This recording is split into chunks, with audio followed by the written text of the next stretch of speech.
Hello नमस्कार दोस्तों। मैं डॉक्टर महेंद्र चौधरी आप सभी लोगों का अपने YouTube channel welcome to R S science पे स्वागत करता हूं। अपन ने इससे पिछले वाले लेक्चर में नैनो टेक्नोलॉजी अथवा नैनो प्रौद्योगिकी के बारे में चर्चा की थी। आज अपन उससे अगले टॉपिक बायोटेक्नोलॉजी अथवा जैव प्रौद्योगिकी के बारे में चर्चा करेंगे। देखो दोस्तों, अपन यहाँ पर बायो टेक्नोलॉजी तो जैव प्रौद्योगिकी है उसको दो लेक्चर्स में कंप्लीट करेंगे। ठीक है। जो साइंस एंड टेक का जो पार्ट है उसमें nano technology, biotechnology, space technology, defence technology और कंप्यूटर साइंस वगैरह ये आते हैं। ठीक है। उनमें भी सबसे इंपॉर्टेंट जो टॉपिक है, समझने वाला टॉपिक, वो बायोटेक्नोलॉजी और नैनो टेक्नोलॉजी है। बाकी डिफेंस टेक्नोलॉजी, स्पेस वाले, उनको आप आराम से करंट अफेयर के अकॉर्डिंग कैसे भी उनको तो हर कोई याद कर सकता है। ठीक है। तो समझने वाला टॉपिक है, एक तो नैनो टेक्नोलॉजी और एक बायोटेक्नोलॉजी। दोनों ही टॉपिक वेरी वेरी इंपॉर्टेंट है, बहुत सारे क्वेश्चन में हर साल पूछे जाते हैं। ठीक है। तो नैनो टेक्नोलॉजी कंप्लीट हो चुका अपना। आज अपन शुरू करेंगे बायोटेक्नोलॉजी अथवा जैव प्रौद्योगिकी। ठीक है। बिल्कुल समझते हुए चलना है और बहुत इंपॉर्टेंट पार्ट है। ऐसे हर साल 2 या 3 क्वेश्चन, कभी कभी 3 या 4 या 5 क्वेश्चन तक पहुंच जाते हैं। तो इसमें अभी स्टार्ट करेंगे अपन बायोटेक्नोलॉजी।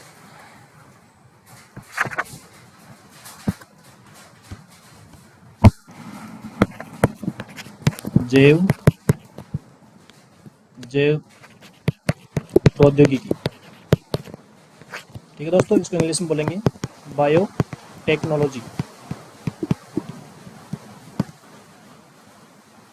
बात थोड़ी बारिश हो रही है, ये थोड़े आपको डिस्टर्बेंस हो रहा होगा आवाज़ में।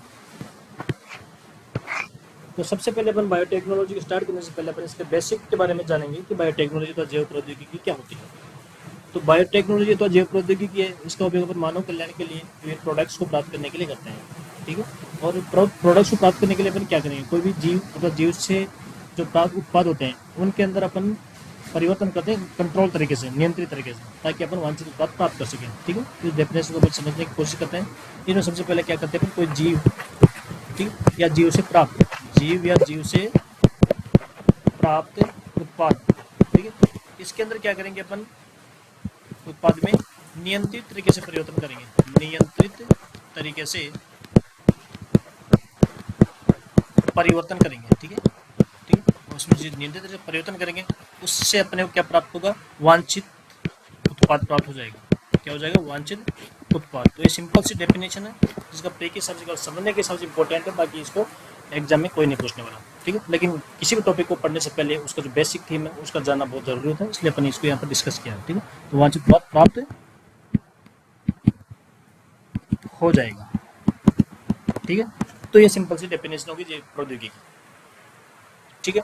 अब अपन इसमें मुख्य थीम के बारे में बात करें, जैव प्रौद्योगिकी जिस चैप्टर में अपन डिस्कस करने वाले हैं, तो जैव प्रौद्योगिकी अपन थीम जो इसकी रहेगी अपने चैप्टर की, उसमें क्या क्या पढ़ने वाले हैं। ठीक है। तो उसमें सबसे इंपॉर्टेंट हम जो सबसे पहले पढ़ेंगे इसमें जैव प्रौद्योगिकी के प्रकार। ठीक है। जैव प्रौद्योगिकी के प्रकार पढ़ेंगे पहले तो। ठीक है। फिर पढ़ेंगे जैव प्रौद्योगिकी की प्रमुख तकनीकें, प्रमुख तकनीकें। ठीक है। और उसके बाद में इसके कुछ अन्य पार्ट है वो पढ़ेंगे अपन। ठीक है। तो उस पूरे चैप्टर को अपन 3 पार्ट्स में डिस्कस करेंगे। अपन सबसे पहले पढ़ेंगे बात के जैव प्रौद्योगिकी के प्रकार। ठीक है। नेक्स्ट स्लाइड में इसको यहाँ से अपन हटा देते हैं और अपन अब स्टार्ट करते हैं जैव प्रौद्योगिकी के प्रकार। ठीक है दोस्तों, तो ये हो गए जैव प्रौद्योगिकी के प्रकार। दोस्तों, जैव प्रौद्योगिकी मुख्य रूप से 4 प्रकार की होती है और इसके अंदर क्वेश्चन अब पूछा नहीं गया है लेकिन पूछा जा सकता है, बहुत ज़्यादा चांस है कि कौन सी जैव प्रौद्योगिकी कौन से क्षेत्र से संबंधित है। ठीक है। तो 4 प्रकार की होती है जैव प्रौद्योगिकी मेनली। उसमें अपन पहली बात करते हैं अपन हरित जैव प्रौद्योगिकी। ठीक है। हरित जैव प्रौद्योगिकी। दूसरी बात करते हैं अपन इसमें लाल जैव प्रौद्योगिकी।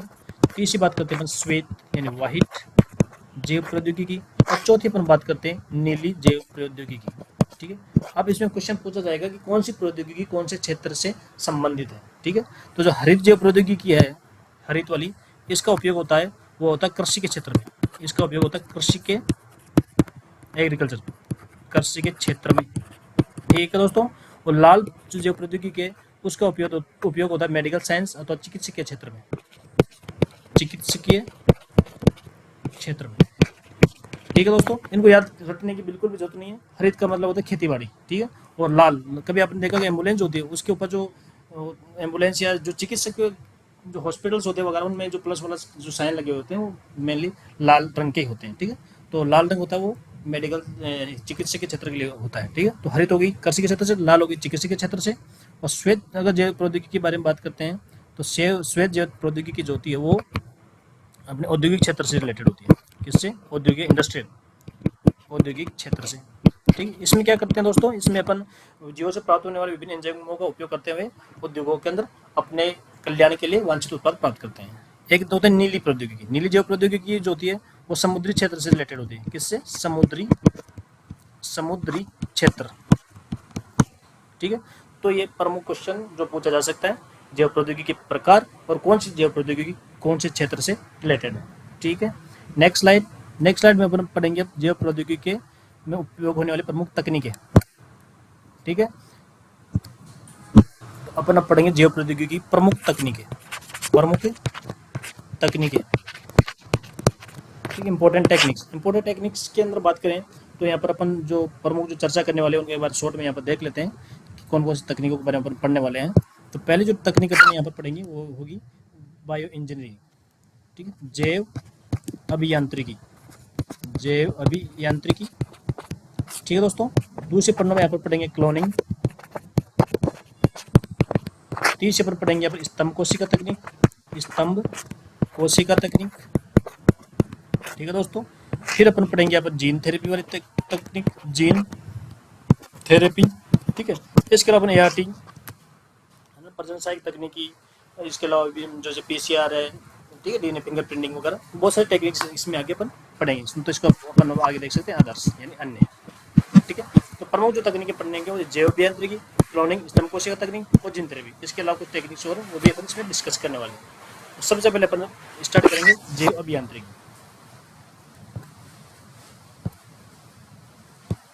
ठीक है। पहली टेक्निक इसमें जैव अभियांत्रिकी,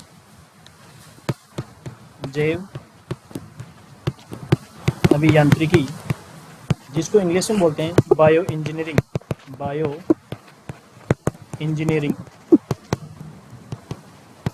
ठीक है दोस्तों। तो जो जैव अभियांत्रिकी तो बायो इंजीनियरिंग है, उसमें केवल वही फैक्ट्स अपन पढ़ेंगे जो कि RS 3 के हिसाब से इंपॉर्टेंट है। बाकी बहुत लंबा चौड़ा टॉपिक है।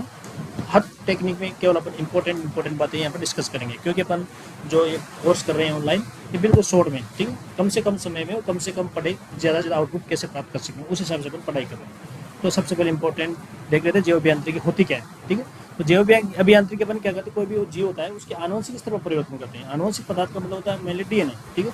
तो DNA या तो तोड़ेंगे या DNA को पार्ट उसमें जोड़ेंगे, उसके बाद में वांछित उत्पाद वाला अपन जीव प्राप्त कर लेंगे, ठीक है। इसको अपन जैव अभियांत्रिकी अथवा बायो इंजीनियरिंग बोलते हैं, ठीक है। तो इसमें अपन अगर अपन लिखना चाहें तो इसमें मेन फैक्ट, तो इसमें क्या होता है, जीव के आनुवंशिक पदार्थ, ठीक है, DNA में परिवर्तन करेंगे, ठीक है। अब DNA में परिवर्तन क्या करते हैं, इसको या तो DNA के कुछ टुकड़े को काट के हटाएंगे या कुछ टुकड़े को उसमें जोड़ेंगे, ठीक है। तो पहला फैक्ट तो ये हो गया। दूसरा इसके अंदर जैव अभियांत्रिकी है, इसके द्वारा प्राप्त होने वाले जीव उनको क्या बोलेंगे, ठीक है। तो इसमें प्राप्त होने वाले जीव जो है उनको अपन बोलेंगे GMO, इंग्लिश में बोलेंगे इसको जेनेटिकली मॉडिफाइड ऑर्गेनिजम्स। ये टर्म जो GMO है बहुत प्रचलित टर्म है, तो GMO के नाम से भी क्वेश्चन आ सकते हैं। जरूरी नहीं कि पूरा जेनेटिकली मॉडिफाइड ऑर्गेनिज्म बोले हो, और इसको हिंदी में बोलेंगे अपन आनुवंशिक संवर्धित जीव, आनुवंशिक संवर्धित जीव, ठीक है। तो इस तकनीक के द्वारा जो जीव प्राप्त होंगे उसको अपन बोलेंगे GMO, ठीक है। तीसरा, इस तकनीक का सबसे पहले जो कमर्शियल यूज हुआ था वो 1982 में इंसुलिन के उत्पादन में किया गया था। वो इंसुलिन का अपन सब लोगों को पता है कहाँ उपयोग होता है, इसका उपयोग होता है डायबिटीज तो मधुमेह के इलाज में, ठीक है। तो सर्वप्रथम व्यावसायिक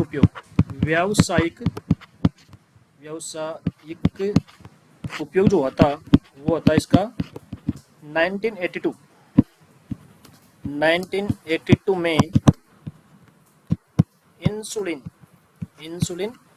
उत्पादन में इसका सर्वप्रथम उपयोग हुआ था, ठीक है। अब आगे अपन डिस्कस करें तो जैव अभियांत्रिकी जो है उसके अंदर भी बहुत सारे टेक्निक्स है जिनका अपन उपयोग करते हैं, ठीक है। उनके केवल नाम याद हो जाए तो ठीक है।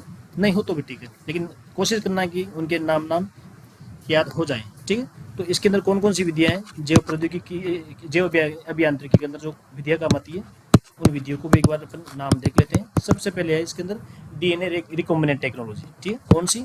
डीएनए रिकॉम्बिनेंट, ओनली नाम देखना है, टेक्नोलॉजी। ठीक है, इसके अलावा अपन जीन मैपिंग देख सकते हैं, जीन मानचित्रण। ठीक है, और तीसरा इसमें जीन संश्लेषण,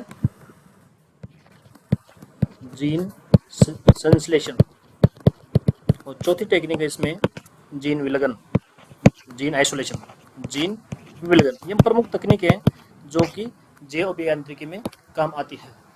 पहला है डीएनए रिकॉम्बिनेंट, दूसरा जीन मानचित्रण, जीन मैपिंग, जीन संश्लेषण, जीन विलगन, और एक पीसीआर होती है, एक पीसीआर पॉलीमरेज चेन रिएक्शन। ठीक है, इनमें से कुछ टेक्निक है, उनको आगे अपन डिस्कस करेंगे डिटेल में लास्ट में।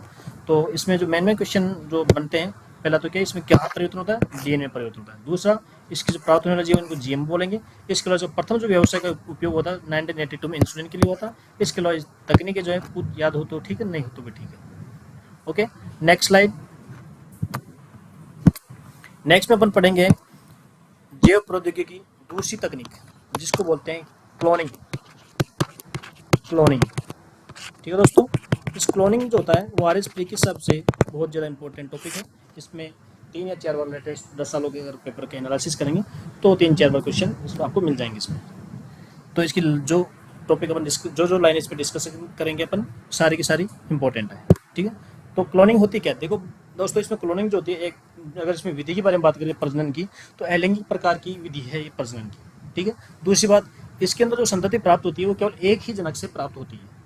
और तीसरी बात, जो उत्पन्न संतति होती है वो कंप्लीटली जनक के समरूप होती है, जीनोटाइप और फिनोटाइप, यानी आनुवंशिक रूप से और कायिक रूप से कंप्लीटली अपने जनक के समान होती है। ठीक है, तो one by one in lines को अपन यहाँ लिख लेते हैं। पहला कि ये प्रजनन की अलैंगिक विधि है, अलैंगिक विधि। दूसरा, संतति केवल एक ही जनक से प्राप्त होगी, संतति केवल एक ही जनक से प्राप्त होती है, एक ही जनक से प्राप्त होती है। तीसरा, उत्पन्न संतति आनुवंशिक और कायिक रूप से अपने जनक के समरूप, ठीक है, जनक के समान होती है। ये हो गया। ठीक है, तो क्लोनिंग की मेन बातें वो सारी की सारी जो लाइनें इनमें क्वेश्चन आए हुए हैं तो आ सकते हैं। ये अपने क्लोनिंग के, इसके बाद में अपन जैसे अपने बात की बायो इंजीनियरिंग की 5 तक विधियाँ पढ़ी, उसी तरह से क्लोनिंग की विधियों के बारे में बात कर लेते हैं। तो क्लोनिंग जो होती है उसमें कौन कौन सी विधियों का उपयोग करते हैं वो देख लेते हैं। ठीक है, यहाँ पर भी इनका केवल नाम देखना है। पहली विधि इसके अंदर वो है भ्रूण विलगन, यानी एम्ब्रियो सेपरेशन टेक्निक, भ्रूण विलगन विधि। दूसरी जो विधि काम आती है वो होती है नाभिकीय स्थानांतरण अथवा न्यूक्लियर ट्रांसफर विधि। ये इंपॉर्टेंट है थोड़ी, नाभिकीय स्थानांतरण विधि। पीरियड के हिसाब से केवल नाम याद होना चाहिए अपने को, मेंस में इसकी डिटेल याद होनी चाहिए। तो अभी अपन पीरियड के हिसाब से पढ़ रहे हैं। ठीक है, तो जो नाभिकीय स्थानांतरण विधि है, इसमें इंपॉर्टेंट बात जो अपने को याद रखनी है वो डोली भेड़ याद रखनी है। क्या रखनी है? डोली भेड़। जो डोली भेड़ प्राप्त की गई थी 1996 में, वो क्लोनिंग की कौन सी विधि से प्राप्त की गई थी? वो नाभिकीय स्थानांतरण विधि के द्वारा डोली भेड़ प्राप्त की गई थी। ठीक है, इसके बाद में अपन बात करेंगे इसमें क्लोनिंग से प्राप्त किए गए जो इंपॉर्टेंट जीव है उनके बारे में बात करेंगे आगे नेक्स्ट स्लाइड में। क्लोनिंग वेरी इंपॉर्टेंट है, लाइन टू लाइन याद होनी चाहिए इसकी। ठीक है, तो क्लोनिंग से प्राप्त अब पढ़ेंगे क्लोनिंग से प्राप्त महत्वपूर्ण उत्पाद या जीव। ठीक, तो जीवों के बारे में बात करें क्लोनिंग से प्राप्त महत्वपूर्ण जीवों में, तो सबसे पहला जो क्लोनिंग से प्राप्त होता है वो था डोली भेड़। ठीक है। देखिए दोस्तों, विश्व के अंदर सबसे पहले क्लोनिंग विधि के द्वारा प्राप्त जो जीव था वो था डोलीबेड। ठीक है, तो इसमें पहली लाइन हो जाएगी विश्व में प्रथम जीव। कौन सा जीव? क्लोनिंग विधि के द्वारा प्राप्त प्रथम जीव, फर्स्ट लाइन। दूसरा, इसका जो डोलीबेड का जन्म हुआ था वो स्कॉटलैंड में होता। कहाँ होता? स्कॉटलैंड, एक देश है स्कॉटलैंड नाम का, वहाँ इसका जन्म हुआ था। तीसरी बात, इसका जो जन्म हुआ था वो कौन से सन में हुआ था? इसका जन्म हुआ था 1996 में होता। ठीक है। इसके अलावा इसकी मृत्यु कब हुई थी? इसकी मृत्यु हुई थी 2003 में, और मृत्यु का जो कारण था वो था फेफड़ों की बीमारी।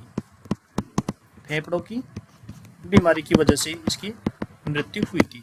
और विश्व में प्रथम जीव था, इसका जन्म स्कॉटलैंड में होता। और इसमें जो साइंटिस्ट का नाम पूछे तो डॉक्टर विल्मोर और उसके सहयोगियों के द्वारा इसका विकास किया गया था। ठीक है दोस्तों, तो डोलीबेड की जो लाइन टू लाइन है, सारी की सारी लाइनें क्वेश्चन एग्जाम में आई हुई है और आगे पूछी जा सकती है। ठीक है, तो विश्व प्रथम क्लोनिंग विधि के द्वारा प्राप्त होने वाला जीव।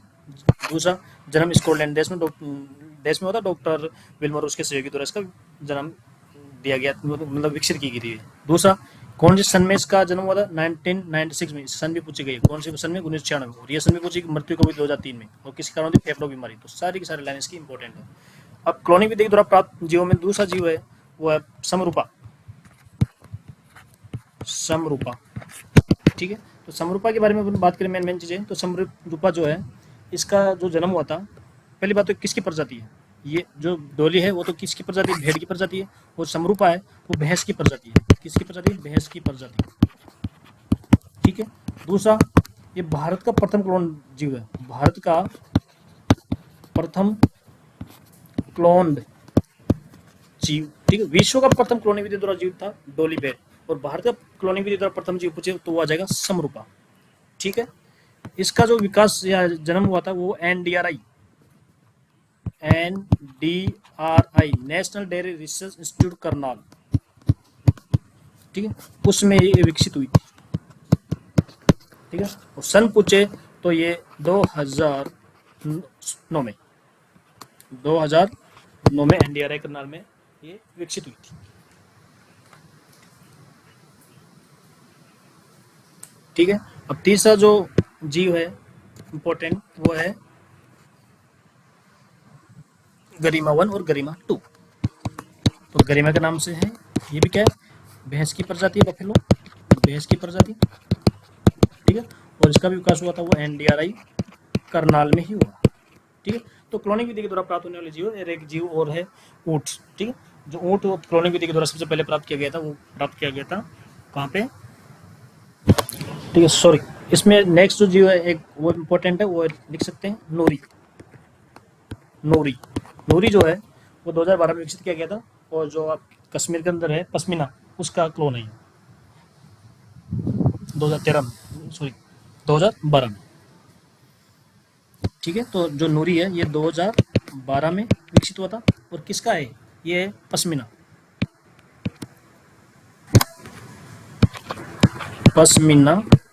का क्लोन। ठीक है, तो ये मुख्य जो क्लोनिंग विधि से प्राप्त जो जीव किए गए वो इंपॉर्टेंट थे। नेक्स्ट टेक्निक के बारे में अपन बात करेंगे, लेकिन उस टेक्निक से बात करने से पहले अपन देखें क्लोनिंग से क्या क्या लाभ है, तो क्लोनिंग के क्या क्या उपयोग है। वो सारे के उपयोग अपन डिस्कस कर चुके हैं, एक बार उनको अपन लिख लेते हैं। क्लोनिंग के लाभ, वन बाय वन सेम वही डिस्कस करेंगे जो अपन पढ़े हैं। सबसे पहला लाभ इसका वही है कि उन्नत नस्ल के पशु, जो अपन देखे कौन कौन से पशु, प्रमुख पशु देख भी लिए, तो उन्नत नस्ल के पशु तैयार करना पहला उपयोग तो इसका ये है।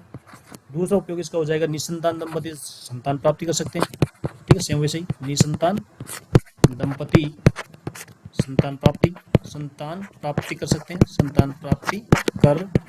सकते हैं, इसके अलावा इंसुलिन के बारे में बात किया तो महत्वपूर्ण औषधियों का निर्माण भी कर सकते हैं इसके द्वारा। महत्वपूर्ण औषधि निर्माण, इंसुलिन का अपने किसमें काम मिले तो बायो इंजीनियरिंग के द्वारा प्राप्त किया गया था, सॉरी, ठीक है, या नहीं। तो क्लोनिंग के द्वारा अपन कर सकते हैं, महत्वपूर्ण औषधि निर्माण भी इसके द्वारा कर सकते हैं। इसके अलावा इसका उपयोग कैंसर के इलाज में करते हैं,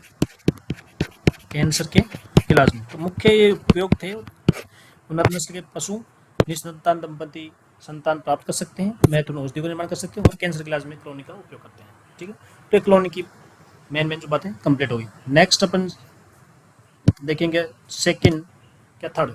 ठीक है, किसकी बायोटेक्नोलॉजी की तीसरी विधि। बायोटेक्नोलॉजी पहली विधि अपने पढ़ी बायो इंजीनियरिंग अथवा जैव अभियांत्रिकी, दूसरी पढ़ी अपने क्लोनिंग, अब तीसरी पढ़ने जा रहे हैं स्टेम सेल टेक्निक, स्तंभ कोशिकाएं। तो तीसरी बायोटेक्नोलॉजी तकनीक है वह स्तंभ कोशिका तकनीक। ठीक है, स्टेम सेल। ठीक है, स्टेम सेल एक ऐसी कोशिका होती है जिसके द्वारा अपन किसी भी ऊतक को किसी भी अंग का निर्माण कर सकते हैं। ठीक है, तो इसके द्वारा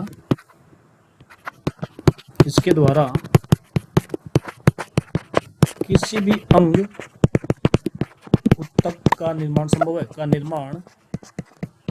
संभव है। ठीक है, और इनमें पुनरुत्थ भवन और विभाजन की क्षमता पाई जाती है जीवन पर्यंत। ठीक है, इनमें जीवन पर्यंत पुनरुत्थ भवन व विभाजन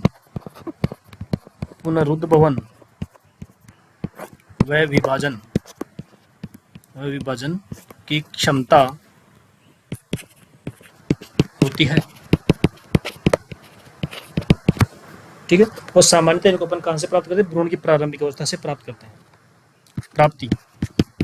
ठीक है, सारी की सारी लाइन इंपॉर्टेंट है, क्लोनिंग की तरफ ये भी बहुत इंपॉर्टेंट है। तो इनको प्राप्त कहाँ से कर सकते हैं।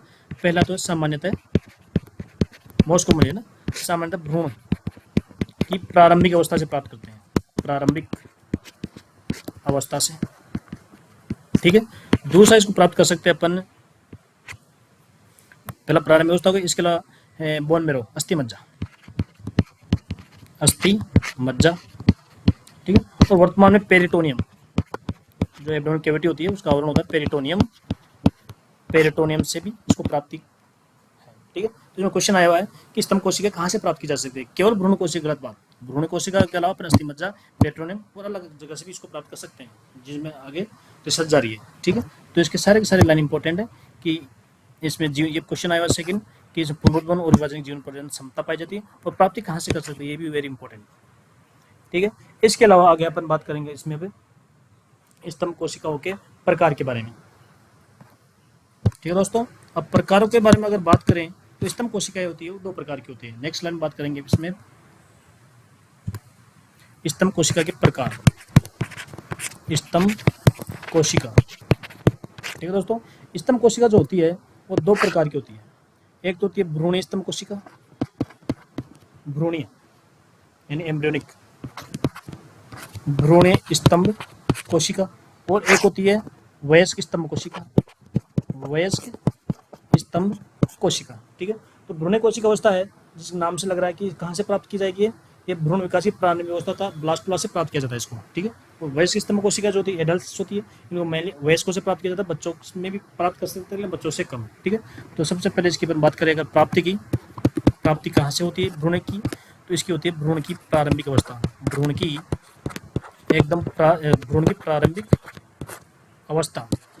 ठीक है, उसमें भी कुछ कभी कभी पूछ ले तो ब्लास्टोलास्ट। ठीक है, ब्लास्टोलास्ट इसको प्राप्त करेंगे। वयस्क स्तंभ कोशिका होती है, ये मुख्यतः वयस्कों से प्राप्त होती है, मुख्यतः वयस्कों में। ठीक है, और कुछ मात्रा में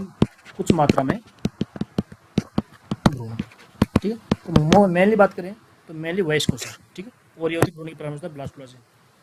ठीक है, आगे अपन बात करेंगे भ्रूण स्तंभ कोशिका कितने प्रकार की होती है और वयस्क स्तंभ कोशिका कितने प्रकार की होती है। अगर भ्रूण स्तंभ कोशिका की अगर बात करें तो भ्रूण स्तंभ कोशिका दो प्रकार की होती है दोस्तों। पहला इसका प्रकार होता है टोटीपोटेंट,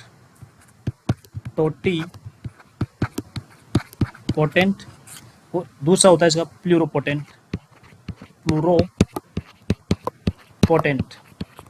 ठीक है दोस्तों, अगर अपन टोटीपोटेंट की बात करें पहले, तो टोटीपोटेंट प्रकार की जो भ्रूण स्तंभ कोशिका जो होती है वो भ्रूण की एकदम प्रारंभिक अवस्था से प्राप्त करते हैं। इसको क्या कहते हैं, बिल्कुल एकदम प्रारंभिक अवस्था से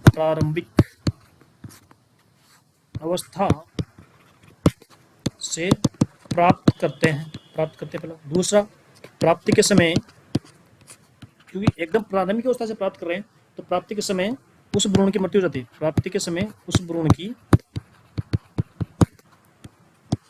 मौत हो जाती है, मौत हो जाती है।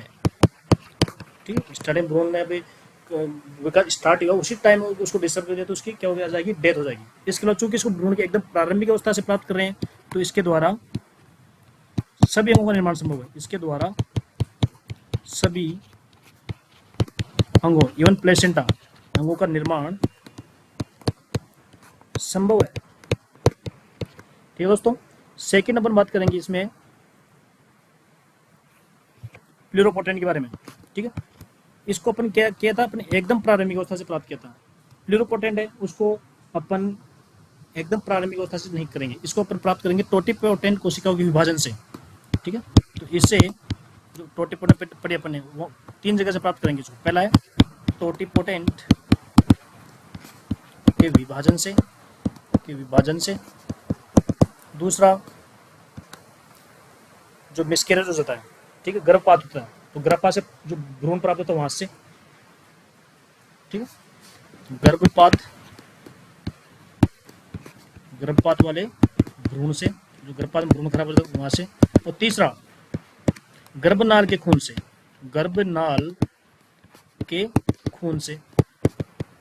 प्राप्त करते हैं। ठीक है, दूसरा पहले में टोटिपोटेंट में अपन ने पढ़ा कि प्राप्ति के समय उस भ्रूण की मौत हो जाती है, इसके द्वारा सभी अंगों का निर्माण संभव है। प्लूरोपोटेंट को एकदम प्रारंभिक अवस्था से प्राप्त नहीं कर रहे हैं, इसको अपन एक तो करें इनके विभाजन से टोटिपोटेंट की, इसके भ्रूण जो मिसकैरेज वाले भ्रूण वहां से, और गर्भनाल के खून से। ठीक है, तो इसके द्वारा प्लेसेंटा के अलावा सभी अंगों का निर्माण कर सकते हैं, क्योंकि एकदम प्रारंभिक अवस्था से निर्माण नहीं हो रहा इसका, तो इसमें इनके द्वारा प्लेसेंटा के अलावा, किसके द्वारा, प्लेसेंटा के अलावा सभी अंगों का निर्माण संभव है। सभी अंगों का निर्माण संभव। ठीक है दोस्तों, तो इसके द्वारा तो सभी अंगों का था, और इसके द्वारा प्लेसेंटा के अलावा, प्लेसेंटा का निर्माण नहीं करती, इसके अलावा सभी अंगों का निर्माण संभव है। तो भ्रूण स्तंभ कोशिका कंप्लीट, वेरी इंपॉर्टेंट। प्राप्ति कहाँ से, भ्रूण की प्रारंभिक अवस्था से, मेनली ब्लास्टोला से। और 2 प्रकार की टोटिपोटेंट और प्लूरोपोटेंट। टोटिपोटेंट एकदम प्रारंभिक अवस्था से प्राप्त करते हैं, प्लूरोपोटेंट को 3 जगह से प्राप्त, जो अपन डिस्कस कर चुके हैं। टोटिपोटेंट सभी अंगों का निर्माण कर सकती है, जबकि प्लूरोपोटेंट प्लेसेंटा के अलावा सभी अंगों का निर्माण कर सकती है। आगे पढ़ेंगे वयस्क स्तंभ कोशिकाएं। वयस्क स्तंभ कोशिकाएं जो होती है वो 3 प्रकार की होती है। केवल नाम याद होना चाहिए, नाम भी याद नहीं हो तो भी चलेगा। ठीक है, तो नाम को भी यहाँ पर रहने दो। ठीक है, तो ये अपना स्तंभ कोशिकाएं जो प्रकार है वो यहाँ पर कंप्लीट हो गया। अब बात करेंगे स्तंभ कोशिकाओं के लाभ अथवा उपयोग। नेक्स्ट स्लाइड में स्तंभ कोशिका के लाभ। इसका पहला लाभ जो स्तंभ कोशिका का होगा वो होगा, देखिए वयस्क स्तंभ कोशिका के बारे में अपने पढ़ा ना, वयस्कों से प्राप्त करते हैं। ठीक है, तो उसमें एक चीज होती है, वयस्कों में इसका उपयोग कहाँ होता है। तो वयस्क स्तंभ कोशिका पे जो वयस्क होता है, उसमें कोई भी अंग है उसका डैमेज हो जाता है, तो उसके निर्माण में, उसकी जो डेंटिंग पेंटिंग मरम्मत में और पुनर्निर्माण उसका उपयोग करते हैं, किसका, वयस्क स्तंभ कोशिका का। तो वयस्क स्तंभ कोशिका मेनली वयस्कों में पाई जाती है, भ्रूण में बहुत कम मात्रा में पाई जाती है। उपयोग क्या होता है, इसमें क्षतिग्रस्त अंगों के पुनर्निर्माण में डेंटिंग पेंटिंग उसका उपयोग करते हैं। ये बात अपने को याद रहनी चाहिए, किसके बारे में, वयस्क स्तंभ कोशिकाओं के बारे में। अब बात करेंगे स्तंभ कोशिकाओं के लाभ। स्तंभ कोशिका का पहला लाभ है दुर्घटना तो किसी बीमारी में क्षतिग्रस्त अंग के पुनर्निर्माण अथवा मरम्मत में। ठीक है, तो दुर्घटना या बीमारी में क्षतिग्रस्त। देखो हिंदी की मात्रा छोटी बड़ी मेरे को नहीं आती है, मेरी हिंदी बहुत ही वीक है, तो मात्रा को अपने आप करेक्ट कर लेना। ठीक है, तो दुर्घटना तो बीमारी में क्षतिग्रस्त अंग या अंगों के मरम्मत में पहला उपयोग होता है। ठीक है, इसके अलावा दूसरा उपयोग इसका उपयोग होता है, वो होता है आनुवंशिक रोगों के इलाज में। आनुवंशिक मेनली सिकल सेल एनीमिया और थैलेसीमिया। ठीक है, अपने पढ़ा था क्लोनिंग का उपयोग होता है कैंसर में, C4 कैंसर। और यहाँ पर इस बात करें तो इसका उपयोग होगा आनुवंशिक बीमारियों के इलाज में, आनुवंशिक बीमारियों के इलाज में। मेनली थैलेसीमिया हो गया, और सिकल सेल एनीमिया होगा, सिकल सेल एनीमिया। ठीक है, इनमें इसका उपयोग करते हैं। इसके बारे में बाद में बात करेंगे अपन स्टेम सेल बैंक के बारे में। Stem cell bank, stem cell bank.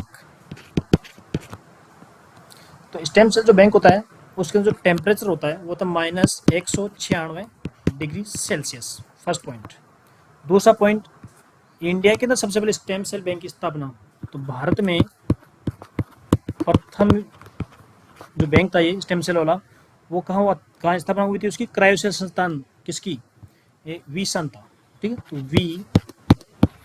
We Santa नाम के साइंटिस्ट थे अपने, तो वी सांता की क्रायोसेल संस्थान में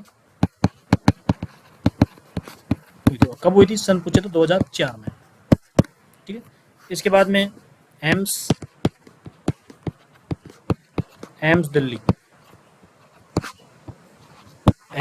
दिल्ली में 2004 में अम्बिलाइकल सेल, ठीक है, अम्बिलाइकल ब्लड स्टेम सेल बैंक की स्थापना हुई। कौन से बात? अम्बिलाइकल ब्लड स्टेम सेल बैंक की स्थापना हुई, बैंक, ठीक है। तो दो नाम इंपॉर्टेंट है, वी सांता के क्रायोसेल में भी 2004 में, और एम्स दिल्ली के अंदर भी 2004 में इसकी स्थापना की गई थी। इसके अलावा एक फैक्ट और है एम्स का ही, कि एम्स के डॉक्टर थे डॉक्टर वेणुगोपाल। एम्स के डॉक्टर वेणुगोपाल, उसने स्टेम सेल कोशिका के द्वारा हृदय की बीमारी को ठीक करने में इनका उपयोग किया था, ठीक है। तो एम्स के डॉक्टर वेणुगोपाल ने स्टेम सेल का उपयोग हृदय की बीमारी में किया, हृदय की बीमारी को ठीक करने में किया, ठीक है। वो जो विधि काम मिली थी वो माइक्रो इंजेक्शन, ठीक है, माइक्रो इंजेक्शन विधि के द्वारा हृदय के अंदर को भेजा, वहाँ पे उसको ट्रीट करने में इसका उपयोग किया। तो ये अपना स्टेम सेल वाला टॉपिक का था, तीसरी जो टेक्निक थी वो कंप्लीट होगी, जो कि बहुत इंपॉर्टेंट है, क्लोनिंग की तरह लाइन टू लाइन अपने को याद होनी चाहिए। आगे अपन आज का लास्ट टॉपिक पढ़ेंगे जीन थेरेपी, चौथी टेक्निक है बायोटेक्नोलॉजी की, जीन थेरेपी।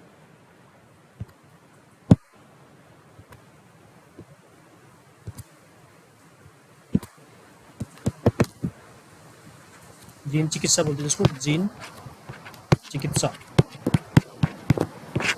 ठीक है।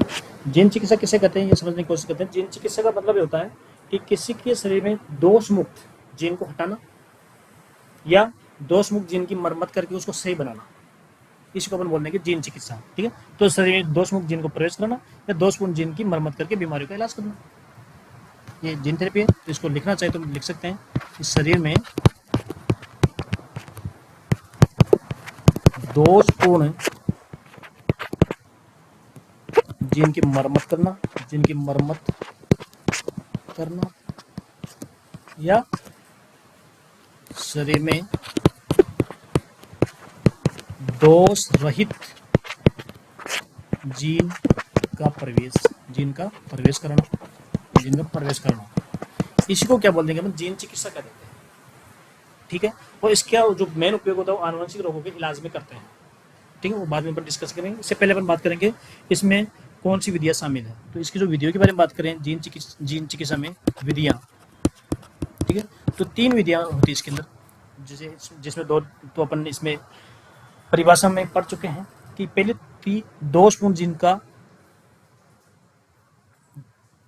सुधार करना या मरम्मत करना, ठीक है। तो दोषपूर्ण जीन में सुधार, जिसको मरम्मत बोला अपन ने, सुधार किसके द्वारा करेंगे? जीन टारगेटिंग के द्वारा, ठीक है। जीन टारगेटिंग द्वारा दोषपूर्ण जीन की मरम्मत करना। दूसरी इसके अंदर विधि थी दोषपूर्ण जीन का दोष मुक्त जीन से स्थानांतरण, जो अपने शरीर में खराब जीन पड़ी है उसको निकाल लेते हैं और अच्छी जीन को शरीर में प्रवेश करवा देते हैं, ठीक है। तो दोषपूर्ण जीन का दोष रहित जीन से रिप्लेसमेंट, स्थानांतरण ठीक है दोस्तों। और तीसरी टेक्निक है कि अपने शरीर में दोषपूर्ण जीन कोई पड़ी है उसको पड़ी रहने दो, कोई फर्क नहीं पड़ता, लेकिन बाद से अपने एक अच्छी जीन उसमें डाल देते हैं जो कि अपना काम करने लग जाती है। ठीक है, तो इसमें क्या करेंगे अपन, जीन आवर्धन बोलेंगे उसको, जीन आवर्धन। ठीक है दोस्तों, तो जीन आवर्धन में क्या करें, दोषपूर्ण जीन को वहाँ पड़ी रहने देते हैं और अच्छी जीन को अंदर डाल दिया जाता है शरीर के अंदर और अपना काम करने लग जाती है। तो 3 टेक्निक्स है जिनके द्वारा अपन जीन चिकित्सा या जीन थेरेपी कर सकते हैं। ठीक है, ये विधियाँ होगी। विधियों के अलावा अपन बात करेंगे इसके प्रकार, जीन चिकित्सा के प्रकार। प्रकारों में पहले प्रकार जो है वह जर्म लाइन जीन चिकित्सा, जर्म लाइन जीन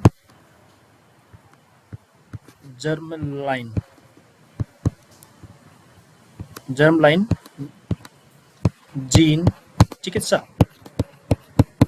नाम से रटने की जरूरत नहीं, जर्म लाइन का मतलब होता है शुक्राणु अंडाणु। तो इसमें जो जीन चिकित्सा की प्रक्रिया करेंगे शुक्राणु अंडाणु के स्तर पर करेंगे। ठीक है, और होने वाले परिवर्तन होंगे आनुवंशिक, जो कि इस पीढ़ी से अगली पीढ़ी में स्थानांतरित होंगे, ये जर्म लाइन हो जाएगी। ठीक है, तो इसमें जो जीन चिकित्सा की जाती है, इसमें जीन चिकित्सा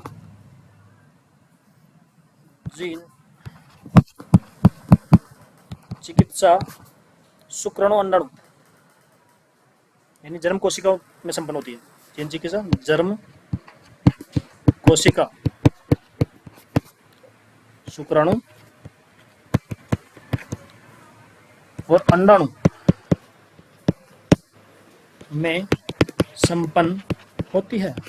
ठीक है, और होने वाले जो परिवर्तन होते हैं, परिवर्तन वो आनुवंशिक होंगे, क्योंकि जन्म से हुआ है, होने वाले परिवर्तन आनुवंशिक होंगे। तो सबको पता आनुवंशिक जो होते हैं वो एक पीढ़ी से दूसरी पीढ़ी में चले जाते हैं। तो पहला प्रकार जर्मलाइन चिकित्सा हो गया। दूसरा प्रकार इसमें पढ़ेंगे वो हो जाएगा कायिक चिकित्सा। ठीक है, दूसरा हो जाएगा कायिक कोशिका, कायिक जीन चिकित्सा, जीन चिकित्सा। ठीक है, दूसरा हो गया कायिक जीन चिकित्सा। काय के अंदर जो होने वाले जो परिवर्तन जीन चिकित्सा वो काय कोशिका लेवल पर होता है, और अपने को पता है काय कोशिका में होने वाले परिवर्तन एक पीढ़ी से दूसरी पीढ़ी में नहीं जाते हैं। ठीक है, तो इसके अंदर जो जीन चिकित्सा होगी वो काय कोशिका में संपन्न होगी। जीन चिकित्सा कायिक कोशिका में संपन्न होगी, काय कोशिका में संपन्न होगी, इस कारण एक पीढ़ी से दूसरी पीढ़ी में होने वाले परिवर्तन नहीं जाएंगे। नेक्स्ट स्लाइड में अपन पढ़ेंगे इसका उपयोग कहाँ कहाँ अपने किया करते हैं, मेनली कहाँ कहाँ इसका उपयोग करते हैं।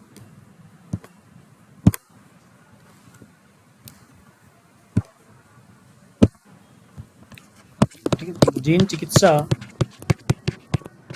का उपयोग कहाँ कहाँ करते हैं, मेनली इसका उपयोग करते हैं मेनली अपन आनुवंशिक कुछ बीमारियां हैं उनमें मेनली उनको ठीक करने के लिए करते हैं। जैसे आनुवंशिक बीमारी का एग्जाम्पल डायरेक्ट पूछ ले जाते हैं, सिस्टिक फाइब्रोसिस वगैरह। ठीक है, तो बहुत सारी बीमारियां आनुवंशिक के अलावा ही। ठीक है, तो जिन चिकित्सा का उपयोग बीमारी का नाम याद कर लो direct, cystic fibrosis important part है, याद होना चाहिए। सिस्टिक फाइब्रोसिस, पार्किंसन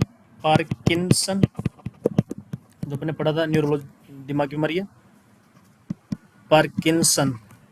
ठीक है, पहला सिस्टिक फाइब्रोसिस हो गया, दूसरा पार्किंसन हो गया, तीसरा श्वास रोग हो गई, श्वास रोग में अपन सिस्टिक फाइब्रोसिस वगैरह। ठीक है, इस और रक्त के कोलेस्ट्रॉल को कम करना, रक्त कोलेस्ट्रॉल को कम करना। और आनुवंशिक के बारे में बात करें बार बार, आनुवंशिक रोगों में इसके अलावा कैंसर के इलाज में। ठीक है, यहाँ इसका उपयोग करते हैं। तो जीन चिकित्सा का पहला उपयोग अपने किया सिस्टिक फाइब्रोसिस, पार्किंसन जो कि दिमाग की बीमारी होती है, श्वास रोग, रक्त कोलेस्ट्रॉल को कम करने में, आनुवंशिक रोग के इलाज में और कैंसर के इलाज में इसका उपयोग अपन करते हैं जीन चिकित्सा का। ठीक है,